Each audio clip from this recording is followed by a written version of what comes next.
इसके बाद है थर्ड प्रोसेस ट्यूबुलर सिक्रीशन। देखिए स्टूडेंट, ट्यूबुलर सिक्रीशन जो है ये भी एक मोस्ट इंपॉर्टेंट प्रोसेस है। ये इंपॉर्टेंट किस हवाले से है कि जब यहाँ पर अल्ट्रा फिल्ट्रेशन का प्रोसेस हो रहा होता है, ठीक है। अब हमने बात की ना कि अल्ट्रा फिल्ट्रेशन के प्रोसेस में तमाम चीज़ें फिल्टर होकर चली जाती हैं प्रॉक्सिमल कन्वोल्यूटेड ट्यूब्यूल्स के अंदर, सिवाय ब्लड सेल और प्रोटीन के। लेकिन कुछ और मॉलिक्यूल हैं जो इस फिल्ट्रेशन के प्रोसेस से इस्केप करके बच जाते हैं, मतलब वो जा ही नहीं पाते, इस्केप कर जाते हैं। अब ये मॉलिक्यूल कौन से हैं जो बच जाते हैं? इनमें number 1 urea, number 2 uric acid, इसके अलावा अमोनिया, क्रिएटिनिन, ये चीज़ें।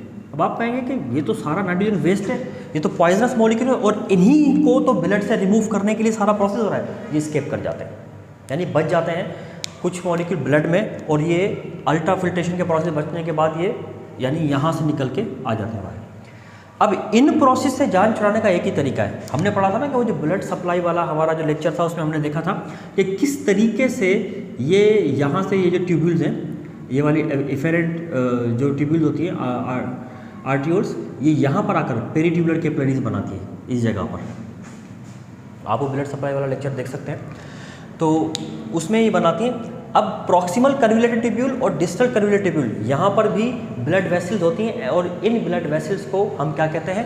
Peritubular capillaries. इन पेरीट्यूबुलर कैपिलरीज में एक्टिव ट्रांसपोर्ट के प्रोसेस के ज़रिए से ये तमाम ये जो मॉलिक्यूल हैं ये सारे के सारे पोर कर दिए जाते हैं फिल्ट्रेट के अंदर, मतलब इनसे इस तरह से जान छुड़ाई जाती है एक्टिव ट्रांसपोर्ट के ज़रिए से।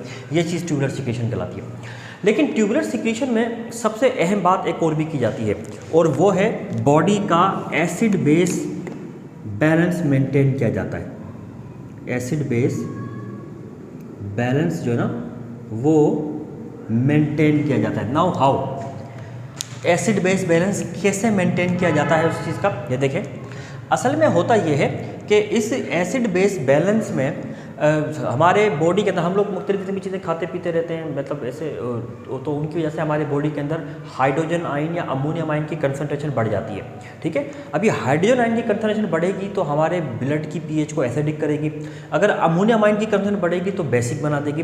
तो अगर ब्लड में ये एसिड बेस बैलेंस एक्सीड कर गया है, मतलब इतना हो गया कि पीएच को चेंज कर सकता है, तो फिर ये हाइड्रोजन आयन और अमोनियम आयन भी डिस्टल कन्वोल्यूटेड ट्यूब्यूल्स के अंदर ही पोर किए जाते हैं। इस प्रोसेस को भी ट्यूबुलर सिक्रीशन कहते हैं। इससे क्या होता है कि पीएच भी मेंटेन हो रही है और इसके साथ वेस्ट मटेरियल भी जो था वो भी निकाल के बॉडी से बाहर रिमूव कर दिया गया है।